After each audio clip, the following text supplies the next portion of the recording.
Hello everyone, welcome to my YouTube channel Toppers Math Academy. आज की इस video से हम स्टार्ट कर रहे हैं क्लास 12th का chapter number 1 relation and function. तो अगर आप तैयारी कर रहे हो बोर्ड्स एग्ज़ाम की 2026 में, अगर आप आए हो क्लास 12th में और 2027 के बोर्ड्स के लिए तैयारी कर रहे हो तो ये वीडियो आपके लिए काफ़ी हेल्पफुल है। इस वीडियो में मैं आपके साथ स्टार्ट कर रही हूँ chapter 1 relation and function class 11। आने वाली वीडियोज़ में हम NCERT बेस्ड सारे सिलेबस को कवर करते चलेंगे और जितने भी इस चैप्टर के इम्पोर्टेंट क्वेश्चन है ये उनको सभी को कवर करेंगे। ठीक है, ये वीडियो आपके लिए काफ़ी हेल्पफुल होगी, तो प्लीज़ मेरे चैनल को सब्सक्राइब करना ना भूलें। तो स्टार्ट करते हैं। फर्स्ट हम डिस्कस करते हैं कि रिलेशन एंड फंक्शन हमारे पास चैप्टर है। तो फर्स्ट मुझे रिलेशन को कवर करना पड़ेगा, देन हम चलेंगे फंक्शन के ऊपर। तो रिलेशन को कवर करने के लिए मुझे कुछ बेसिक डेफिनेशन जो इसमें रिक्वायरमेंट है उनके बारे में मुझे क्लियर होना ज़रूरी है।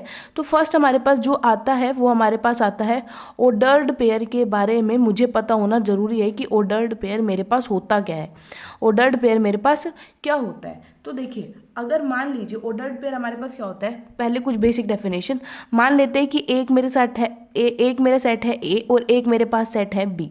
दोनों के दोनों मेरे पास नॉन एम्प्टी सेट है, दोनों के दोनों नॉन एम्प्टी सेट है। मान लीजिए कुछ एलिमेंट इस सेट के अंदर आते हैं और कुछ एलिमेंट इसके अंदर आते हैं, ए भी नॉन जीरो बी भी नॉन जीरो।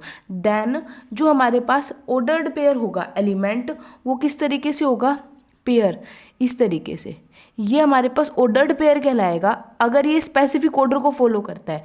क्या स्पेसिफिक ऑर्डर है, पहला एलिमेंट पहले सेट में से आए, पहला एलिमेंट पहले सेट में से आए और दूसरा एलिमेंट मेरे पास दूसरे सेट में से आए। ए कहाँ से बिलोंग कर रहा है, ए से, और बी कहाँ से बिलोंग कर रहा है, बी से। तो ये मेरे पास क्या कहलाएगा, ऑर्डर्ड पेयर कहलाएगा, क्योंकि इसने एक स्पेसिफिक ऑर्डर को फॉलो किया कि पहला एलिमेंट पहले सेट में से आया और दूसरा एलिमेंट दूसरे सेट में से आया। अब यहाँ पर हमें ये समझने की ज़रूरत है, जब हमारे पास ऑर्डर्ड पेयर होता है वहाँ पर हम ऐसे नहीं कह सकते कि ए कोमा बी और बी कोमा ए हमारे पास इक्वल होगा। ऐसा हमारे पास नहीं होता ऑर्डर्ड पेयर में, क्योंकि ऑर्डर्ड पेयर में तो एक स्पेसिफिक ऑर्डर फॉलो कर रहा है ना, पहला एलिमेंट पहले सेट में से आ रहा है, दूसरा एलिमेंट दूसरे सेट में से आ रहा है। तो यहाँ पर भी तो वही चीज़ होगी। आप यहाँ पर ऑर्डर्ड पेयर अगर इस तरीके से मेंशन कर रहे हो तो इसका मतलब है ए बिलोंग कर रहा है ए में से और बी बिलोंग कर रहा है दूसरे सेट बी में से। लेकिन यहाँ पर अगर आप कह रहे हो तो ये वाले पेयर का मतलब क्या है, यहाँ पे इसका मतलब ये है कि बी बिलोंग कर रहा है बी में से और यहाँ पर ये बिलोंग कर रहा है ए में से। तो ये दोनों के दोनों ऑर्डर्ड पेयर थोड़े ना इक्वल हो जाएंगे। तो ऑर्डर्ड पेयर ए बी इसके इक्वल नहीं होता जनरली। लेकिन अगर फिर भी आप ऐसे लिखते हो कि ए बी हमारे पास कोई दूसरे ऑर्डर्ड पेयर सी डी के इक्वल है, अगर दो ऑर्डर्ड पेयर आपस में इक्वल हो रहे हैं तो ये तभी हो सकता है जब ए और सी आपस में इक्वल हो और बी और डी आपस में इक्वल हो। अगर ये कंडीशन होल्ड हो रही होगी तो ही हमारे पास दो ऑर्डर्ड पेयर आपस में इक्वल होंगे, अदरवाइज ये इक्वल नहीं होंगे। आई थिंक ऑर्डर्ड पेयर की डेफिनेशन आप सभी को अच्छे से क्लियर हो गई होगी। ये डेफिनेशन पता करनी क्यों जरूरी, क्योंकि कई बार है ना बेसिक सा क्वेश्चन इसमें से बनाकर दे दे बोर्ड में, हमें वैसे तो नहीं आते, लेकिन अगर आ जाए एक नंबर की हमारी किस्मत अच्छी हो और यहाँ पे क्वेश्चन हमें फ्रेम हो जाए कुछ भी, तो इस वजह से। नाउ सेकंड डेफिनेशन हमारे पास आती है जो हमें पता होना चाहिए, जो इम्पोर्टेंट चीज़ है कि कार्टीजियन प्रोडक्ट क्या होता है मेरे पास। नेक्स्ट चीज़ जो मुझे पता होनी चाहिए that is Cartesian product. Cartesian product कितने सेट का, दो सेट का, Cartesian product of two set. देखो हमें क्या पता है, अगर हम दो नंबर्स की मल्टीप्लाई करते हैं तो जनरली वो हम कर देते हैं, तो वो नंबर्स की मल्टीप्लाई करेंगी। लेकिन अगर हम दो सेट की मल्टीप्लाई कर रहे हैं आपस में तो उस प्रोडक्ट का नाम हो जाता है हमारे पास कार्टीजियन प्रोडक्ट। मान लीजिए कि आपके पास पहला सेट है ए और दूसरा सेट है बी, एक सेट है आपके पास ए और दूसरा सेट है आपके पास बी। ये दोनों के दोनों सेट है ना आपके पास नॉन एम्प्टी है, इसके अंदर भी कुछ ना कुछ एलिमेंट आपको प्रेजेंट दिखाई दे रहे हैं, इसके अंदर भी कुछ ना कुछ आपको एलिमेंट दिखाई दे रहे हैं। दोनों के दोनों सेट आपके पास क्या है, दोनों के दोनों सेट आपके पास नॉन एम्प्टी सेट है, कुछ ना कुछ एलिमेंट इसके पास भी और कुछ ना कुछ एलिमेंट इसके पास भी है। ठीक है, तो कार्टीजियन प्रोडक्ट हमारे पास क्या बनेगा, कार्टीजियन प्रोडक्ट हमारे पास डिफाइन होगा ए क्रॉस बी, ये हमारे पास एक कार्टीजियन प्रोडक्ट बनेगा जब हम दो सेट की मल्टीप्लाई कर रहे हैं, that is called Cartesian product. इसमें जो हमारे पास एलिमेंट हमें देखने को मिलेंगे वो एलिमेंट मुझे देखने को मिलेंगे ए कोमा बी टाइप के। कार्टीजियन प्रोडक्ट में एलिमेंट हमें कैसे देखने को मिलेंगे, इस तरीके से, जहाँ पर पहला एलिमेंट है जो ये पहला एलिमेंट पहले सेट से आएगा और जो दूसरा एलिमेंट है मेरे पास वो मेरे पास कहाँ से आएगा, दूसरे सेट से आएगा। पहला एलिमेंट कौन से सेट से आएगा, पहले सेट से, और दूसरा एलिमेंट कौन से सेट से आएगा, दूसरे सेट से। तो ए क्रॉस बी मेरे पास क्या रिप्रेजेंट कर रहा है, बेसिकली एक कार्टेशियन प्रोडक्ट को रिप्रेजेंट करता है। ठीक है, अगर आप कार्टेशियन प्रोडक्ट कहाँ क्या डिफाइन कर रहे हो, ए क्रॉस बी, लेकिन अगर आप ए क्रॉस बी के स्थान पे अगर आप बी क्रॉस ए डिफाइन कर रहे हो, बी क्रॉस ए डिफाइन कर रहे हो, तो उसमें पेयर कैसा आएगा, आएगा तो उसमें देखो जितने सेट को आप मल्टीप्लाई करोगे उतने ही एलिमेंट आपको यहाँ मिलेंगे। जैसे अगर आपने 2 को मल्टीप्लाई करा तो आपको जो एलिमेंट मिले वो पेयर में मिले, वो आपको किस में मिले, पेयर में मिले। लेकिन अगर आप इस तरीके से मल्टीप्लाई करते, ए cross B cross C multiply करते, तो इसमें आपको क्या एलिमेंट मिलते, तो आपको एलिमेंट मिलता A comma B comma C type का, जहाँ पर ए आपके पास पहले सेट में होता, बी आपके पास बी सेट में होता, सी आपके पास सी सेट में होता। ठीक है, तो आपके पास ये मिलता, तो आपको ट्रिपलेट मिलता। जब अगर आप 2 सेट की मल्टीप्लाई कर रहे हो तो आपके पास पेयर आएगा, ऑर्डर्ड पेयर आएगा, क्योंकि एक स्पेसिफिक ऑर्डर को फॉलो कर रहा होगा। पहला एलिमेंट पहले सेट में से होगा और दूसरा एलिमेंट दूसरे सेट में से होगा। लेकिन अगर आप 3 सेट की मल्टीप्लाई कर रहे हो तो आपको ट्रिपलेट मिलेगा, और वो ट्रिपलेट भी एक फिक्स्ड ऑर्डर को फॉलो कर रहा होगा। क्या ऑर्डर होगा, पहला एलिमेंट पहले सेट में से, दूसरा एलिमेंट दूसरे सेट में से, और तीसरा एलिमेंट आपको तीसरे सेट में से देखने को मिलेगा। ठीक है, अगर मान लो मैंने यहाँ पर आपसे 2 सेट की मल्टीप्लिकेशन की बात कर ली, यहाँ मैंने आपसे 3 सेट की मल्टीप्लिकेशन की बात कर ली। अब मैं आपसे बात करती हूँ कि अगर आप मल्टीप्लाई कर रहे हो बी क्रॉस ए को, देखो यहाँ पे आपने मल्टीप्लाई करा था ए क्रॉस बी को। जब आप ए क्रॉस बी की मल्टीप्लाई कर रहे थे तो जो आपको पेयर मिल रहा था वहाँ पर पहला एलिमेंट पहले सेट से था और दूसरा एलिमेंट दूसरे सेट से था। लेकिन अगर आप जैसे ए क्रॉस बी की जब मल्टीप्लाई करें तो ऐसा एलिमेंट मिला।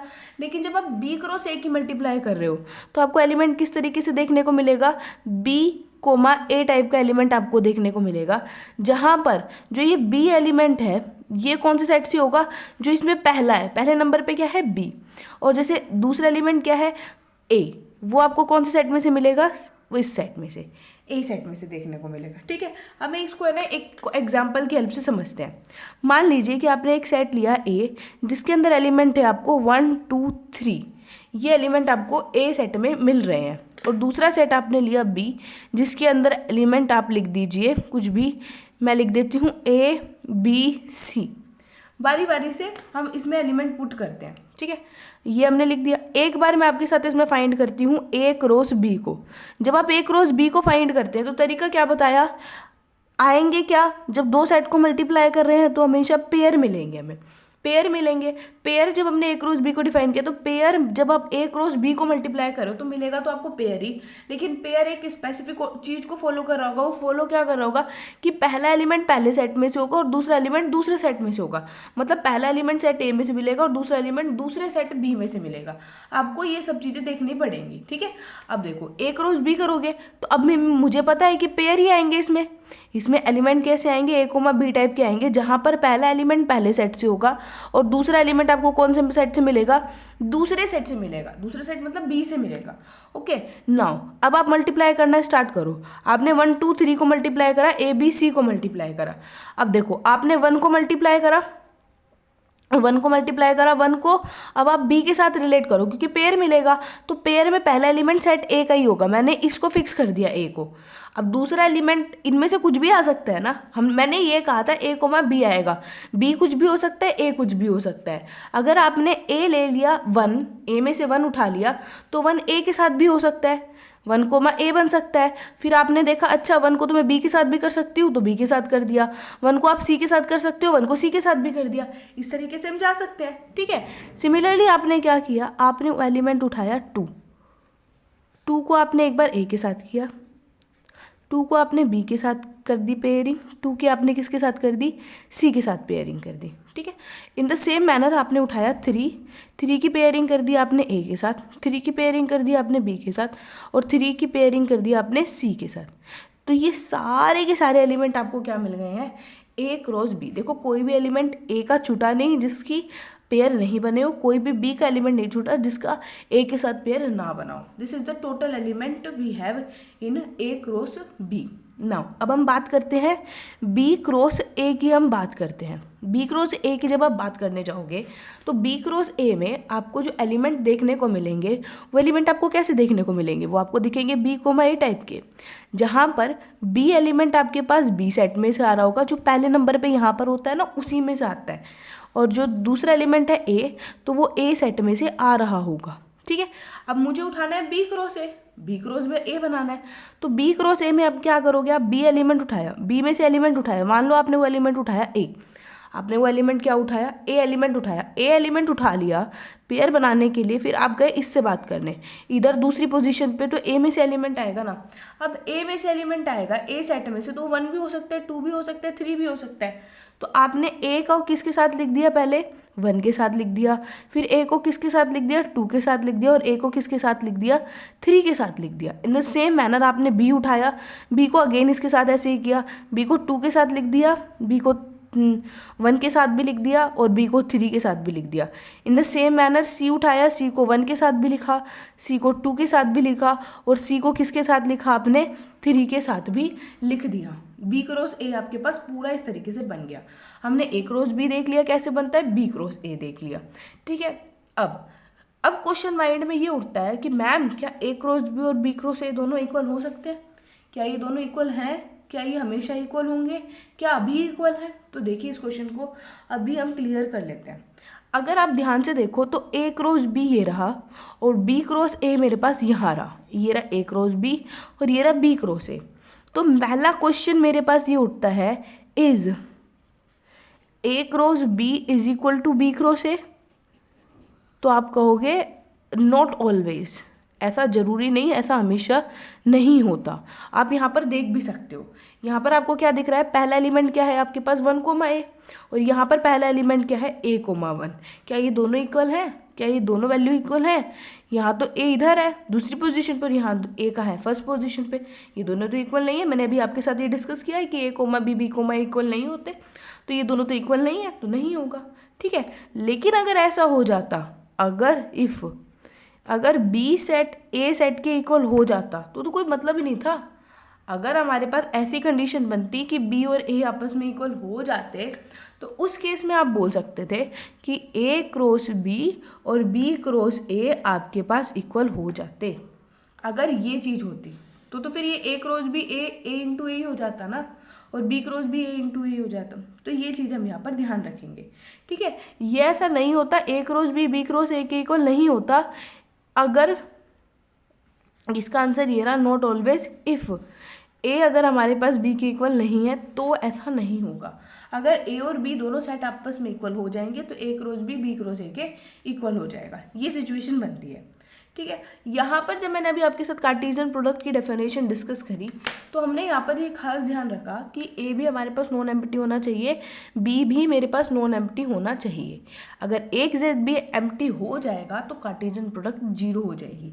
ये बात हमें ध्यान रखनी है कि अगर एक एलिमेंट भी एक सेट भी 0 हो गया तो 0 हो जाएगा। ठीक है, नाउ हम मूव करते हैं ए क्रॉस बी में एलिमेंट कितने होंगे, या फिर बी क्रॉस ए में मेरे पास नंबर ऑफ एलिमेंट कितने होंगे। तो उसके लिए आपको क्या करना है, देखो अभी हमारे पास ए में कितने एलिमेंट थे, 3, बी में कितने एलिमेंट थे, 3। ए क्रॉस बी में देखो एलिमेंट कितना आया, 1 2 3 4 5 6 7 8 9। तो यहाँ से मुझे क्या देखने को मिल रहा है, यहाँ से मुझे ये देखने को मिल रहा है, जो मुझे एक रिजल्ट बनता हुआ सा दिखाई दे रहा है कि क्या, कि जो मेरे पास नंबर ऑफ़ एलिमेंट होंगे किसके अंदर, ए क्रॉस बी के अंदर, वो क्या होंगे, number of element in A into number of element in B. आप यहाँ से देख सकते हो ना कि यहाँ पर आपको क्या देखने को मिला, ए में कितने एलिमेंट थे, 3, बी में भी कितने एलिमेंट थे, 3। तो number of A element in A cross B में कितने हो गए थे, 9 हो गए थे। इन द सेम मैनर आपको नंबर ऑफ एलिमेंट कितने देखने को मिल रहे हैं, यहाँ पर 3 एलिमेंट हमें यहाँ पे देखने को मिल रहे हैं। 3 थे तो ऐसे लिख दूँ, ए में कितने एलिमेंट थे, 3, बी में कितने एलिमेंट थे, नंबर ऑफ एलिमेंट इनमें कितने आ गए, इंटू 9। तो number of element in A cross B में अगर मुझे फाइंड करने होते हैं तो तरीका होता है number of element in A into number of element in B. ये सब कुछ बेसिक मुझे पता होना चाहिए अगर मैं रिलेशन पढ़ने वाली हूँ तो इसके लिए अब हम आगे चलते हैं। ये सारा बेसिक था जो हमें पूरा क्लियर होना चाहिए था रिलेशन पढ़ने से पहले। नाउ हम स्टार्ट करते हैं रिलेशन की डेफिनेशन से, और उसके टाइप्स को हम इस वीडियो में डिस्कस करेंगे। ठीक है, फर्स्ट हमारे पास डेफिनेशन आती है कि हमारे पास रिलेशन होता क्या है।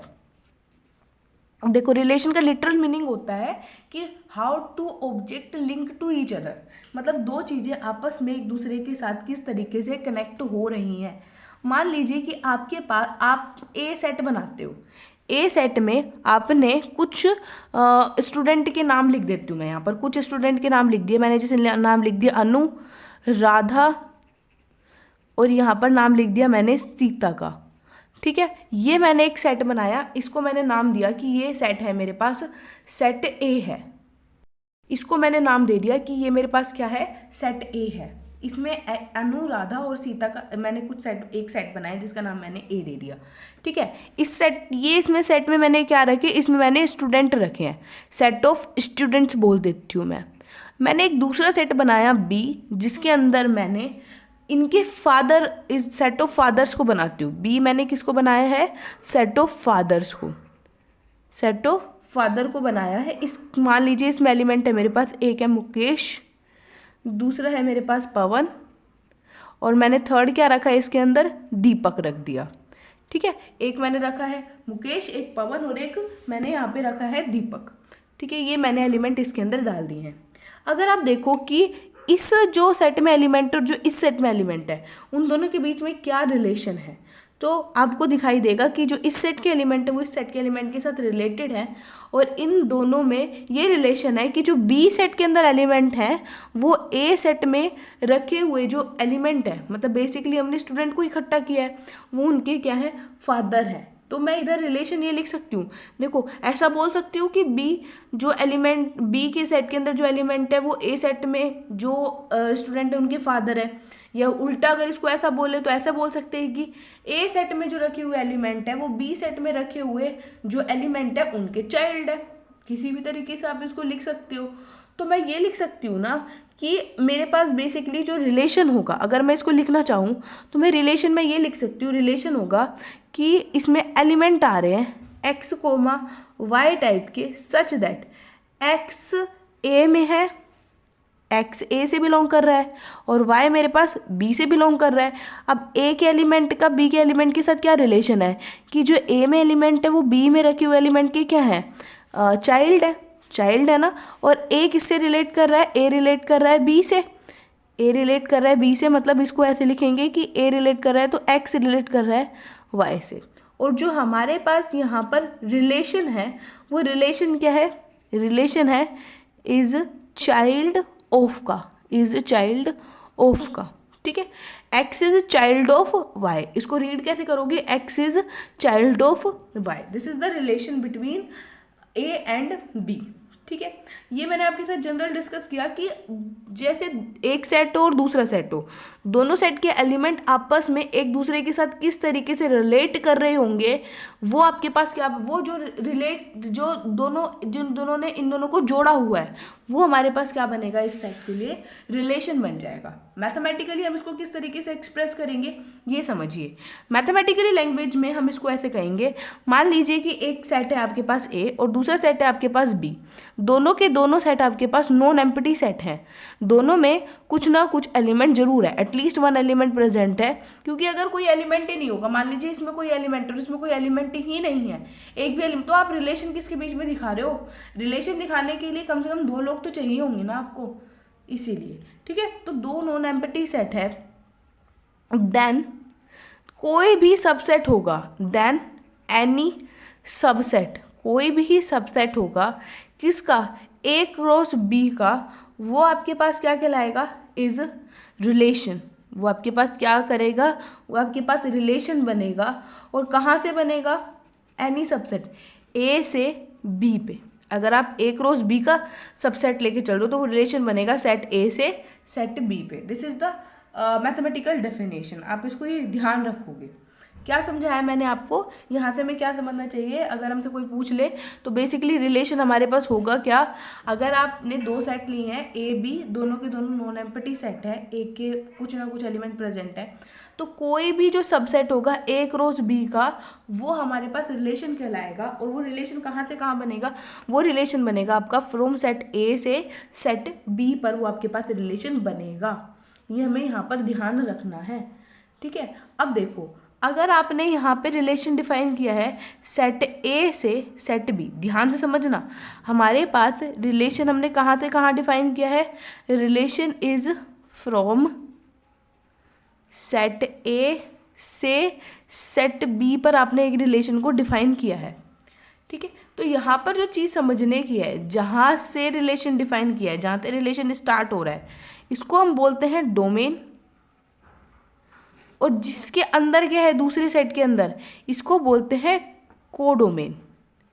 इसको हम क्या बोलते हैं? Codomain. This is called domain of R relation की and this is called codomain of R relation की, ठीक है। ये कोडोमेन बनेगी।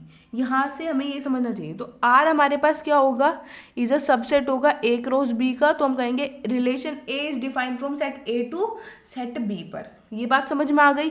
जहाँ से रिलेशन स्टार्ट हुआ है that is called domain of R, जहाँ पर जाके एंड हुआ है that is this is called codomain of R. इसको आप बोलोगे कोडोमेन ऑफ आर, ठीक है। अब और भी कुछ चीज़ें होती है इसमें। इमेज क्या बनेगी? जिन एलिमेंट, जैसे मैं एक रिलेशन बताती हूँ आपको एग्जाम्पल की हेल्प से, ये चीज़ें ना तब ज़्यादा क्लियर होंगी। मान लीजिए कि आपने रिलेशन डिफाइन किया है एन से एन पे, एन से एन पे। यहाँ पर एन क्या रिप्रेजेंट कर रहा है? यहाँ पर एन रिप्रेजेंट कर रहा है नेचुरल नंबर को। और रिलेशन क्या डिफाइन किया है? रिलेशन आपने डिफाइन किया है has its cube. Has its cube का रिलेशन है, मतलब क्या? मैं आपको समझाती हूँ कि आर के अंदर एलिमेंट आ रहे हैं। अब देखो, रिलेशन हमने एक सेट से दूसरे सेट पे डिफाइन किया है तो पेयर आएंगे, क्योंकि ये जो भी रिलेशन होगा वो एन क्रॉस एन का ही सबसेट होगा। तो आर हमारे पास ए क्रॉस वो एन क्रॉस एन से है, तो एक्स कोमा वाई टाइप के एलिमेंट आएंगे। और एक्स भी हमारे पास नेचुरल नंबर में से आ रहा होगा, क्योंकि इस बार तो जहाँ से स्टार्ट हो रहा है वो भी नेचुरल नंबर है।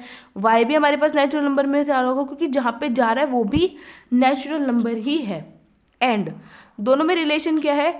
एक्स है। अब देखो, इसमें जब आपको इस तरीके से लिख के दे देना ये इन्वर्टेड कोमास में जो भी रिलेशन, तो आप उसके आगे जहाँ से स्टार्ट हो रहा है उस सेट का एलिमेंट और जहाँ पे एंड हो रहा है ना उसका एलिमेंट, मतलब इसको आप ऐसे लिखोगे x has its cube y.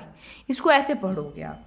ये आपको रिलेशन डिफाइन करके दे रखा था हैज़ इट्स क्यूब। इसको रीड कैसे करोगे आप? जो ये पेयर में पहला एलिमेंट दे रखा है ना एक्स, तो इसको पढ़ोगे x has its cube y. X has its cube y, और वो वाई जो मिलेगा वो इसके अंदर मिलेगा। ये बात समझ में आ गया? X has its cube y, ये क्लियर हो गया है। तो अब देखो, जब आप इसको पढ़ोगे इसका मतलब समझ गए आप, x has its cube y, ठीक है। तो x का जो क्यूब है वो क्या है आपके पास? y। क्लियर हो गया? अब बस आप इसमें एलिमेंट लिख दो। आप x की वैल्यू डालते जाओगे, y की वैल्यू आपको मिलती जाएगी। 1 रखोगे तो आपने x की जगह 1 रखा तो y की वैल्यू क्या है? 1 का क्यूब, तो वो क्या आएगा? 1 ही आएगा। आपने x की जगह 2 रखा तो 2 का क्यूब क्या हो जाएगा? 8 हो जाएगा। x की जगह आपने 3 रखा तो 3 का क्यूब क्या हो जाएगा? 27 हो जाएगा। 4 रखा तो 4 का क्यूब कितना हो जाएगा आपके पास? 64।